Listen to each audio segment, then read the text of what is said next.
আল্লাহু আকবার, আল্লাহু আকবার। কখনো কখনো একটি জীবন হয়ে ওঠে শত সহস্র প্রাণের প্রেরণা।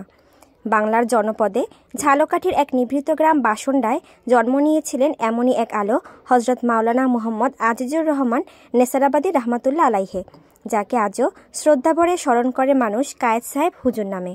1913 সালের এক শান্ত সকালে তিনি জন্মগ্রহণ করেন। ছোটবেলা থেকেই পড়াশোনায় ছিলেন মেধাবী ও নিষ্ঠাবান। ভোলা আলিয়া সিনিয়র মাদ্রাসায় প্রাথমিক শিক্ষা শেষে উচ্চতর জ্ঞানের সন্ধানে ছুটে যান কলকাতার ঐতিহ্যবাহী আলিয়া মাদ্রাসায়। 1942 সালে হাদিস শাস্ত্রে সর্বোচ্চ ডিগ্রি অর্জন করে ফিরে আসেন নিজের মাটিতে দেশের মানুষের জন্য।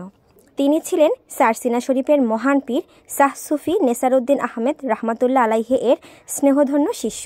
শুধু একজন আলেম নয়, তিনি হয়ে ওঠেন একজন আদর্শ শিক্ষক, সংগঠক এবং সমাজ সংস্কারক। 25 বছরেরও বেশি সময় ধরে সারসিনা মাদ্রাসায় শিক্ষা বিস্তারে নিরলসভাবে কাজ করেন।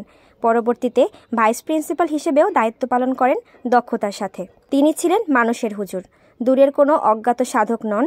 তিনি ছিলেন কৃষকের পাশে, দরিদ্রের কাছে, মাদ্রাসার ছাত্রের হৃদয়ে। ঝালকাঠি জেলায় তিনি প্রতিষ্ঠা করেন 42টিরও বেশি ছোট বড় শিক্ষা প্রতিষ্ঠান।